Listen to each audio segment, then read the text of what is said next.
ダリザバ。皆さん、こんにちは。この動画は、日本語の発音や会話がよくうまく出てこないという人たちにおすすめです。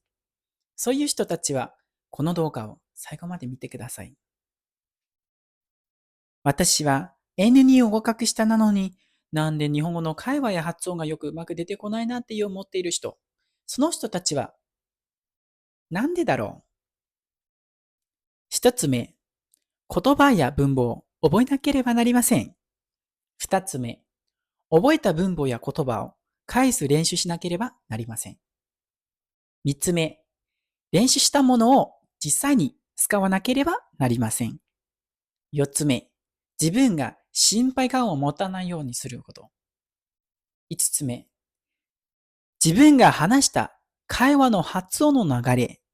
それを理解できれば皆さん日本語の会話、発音、きれいになります。これから頑張ってみてください。အားလုံးပဲမင်္ဂလာပါခင်ဗျာ။ဘာကြောင့်လဲဂျပန်စကားကို level နဲ့လိုက်ပြီးထားလိုက်ပါတော့ကျွန်တော်ကတော့ N3 အောင်တယ်ကျွန်တော်ကတော့ N2 အောင်တယ်ကျွန်တော်ကတော့ N1 အောင်တယ်အောင်ပေမဲ့လည်းဂျပန်စကားတော့ရတယ်ခိုင်းဝပြောတဲ့အခါဘာကြောင့်ဂျပန်လူမျိုးတွေနဲ့အတန်နေထားတွေကွဲနေရတာလဲတကယ်လို့ကိုကအကုန်လုံးဂျပန်လူမျိုးတွေနဲ့ကွက်တိတူမျိုးစီရမလို့100ရာခိုင်နှုန်းမှာ90ရာခိုင်နှုန်းလောက်တော့တူတည်နေဟုတ်တယ်မလားအဲ့တော့ကျွန်တော်ဆိုရင်ဘာသာစကားတစ်ခုကိုလေ့လာတဲ့အခါမှာဘယ်လိုပုံစံမျိုးလေ့လာလဲကျွန်တော်ကပထမဆုံးအနေနဲ့ကျွန်တော်ရဲ့အတန်အနေထားကိုအရင်ဆုံးပြင်ဆင်တယ်ကျွန်တော်ကတိုင်းရင်းသားတယောက်ဖြစ်တယ်ဒါပေမဲ့ဗမာစကားကိုတည်တည်ရှာတော့မရဘူးဒါပေမဲ့ကျွန်တော်စူးစမ်းပြီးတော့ပြောတယ်အဲ့လိုပုံစံမျိုးပဲဂျပန်မှာလည်းအဲ့လိုပဲเนาะအဲ့တော့ကိုကပြောလိုက်တဲ့စကားတစ်ဖက်လူနားထောင်တဲ့အခါမှာ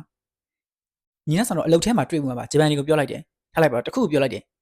နာနီဆိုရဲနာနီအထင်သေးတယ်လို့မျိုးပုံစံမျိုးညီနဲ့ဆိုတော့ခံစားဘူးလားကျွန်တော်လည်းဂျပန်စရောက်တော့ကတော့အခုကိုခံစားဘူးတယ်ဘာကြောင့်လဲအဲ့ဒီစကားလုံးကကိုပြောလိုက်တဲ့စကားလုံးကဂျပန်နေရဲ့လေးတန်းနဲ့မတူနီလို့ပဲဒါပေမဲ့အဲ့ဒါကိုတတိရှာလေးအေးအေးဆေးပြန်ပြောဆိုနန္ဒအကိုမင်းသားဆိုင်အဲ့ဒါနဲ့ပြီးသွားတာပဲလေဟုတ်တယ်မလားအဲ့တော့အဲ့လိုမျိုးအချိန်ပေါင်းများစွာမဖြစ်ဖို့အတွက်ကိုရီဖက်ကနေပြန်ပြီးတော့အတက်နိုင်ဆုံးဒီခိုင်းဝရဲ့အတန်အနေထားကိုလုပ်ရမယ်အဲ့လိုလုပ်ရဖို့အတွက်ကျွန်တော်တို့ဘာလုပ်ရမလဲဆိုစကားတွေအများကြီးကြည့်ပေးပါအဲ့ဒါပြီးဒီလက်တွေ့ကြကြတငယ်ချင်းတွေနဲ့စကားပြောကြည့်ပါအခုဆိုရင်ပို့ပြီးတော့အောင်မှာကောင်းသေးတယ်ကျွန်တော်တို့ဒီ TikTok ဆိုရင်လည်း live တွေထဲမှာဂျပန်စကားညီဟွန်သောခိုင်းဝလေ့ကျင့်နေတဲ့သူတွေအများကြီးရှိပါတယ်တိုက်တွန်းပါတယ်ဝင်ပြီးတော့စကားပြောပါအားမနာပါနဲ့ကိုကစကားပြောတတ်ချင်တဲ့အတွက်ကြောင့်တစ်ခုကိုလိုချင်တစ်ခုကိုတော့ပေးဆက်ရမှာပဲဆိုတဲ့တစ်ခုရှိရမလားစကားပေါင်းတော့အဲ့လိုပုံစံမျိုးပဲအဲ့တော့မိနက်ဆန်တို့အခုကလေးကဂျပန်စကားကိုကျွန်းကျင်နဲ့ဒီလေးတန်းကိုအမှန်ဆုံးမဟုတ်ရင်တော့မှ90ရာခိုင်နှုန်းလောက်ပြောနိုင်အောင်အတွက်စူးစမ်းကြည့်ကြပါ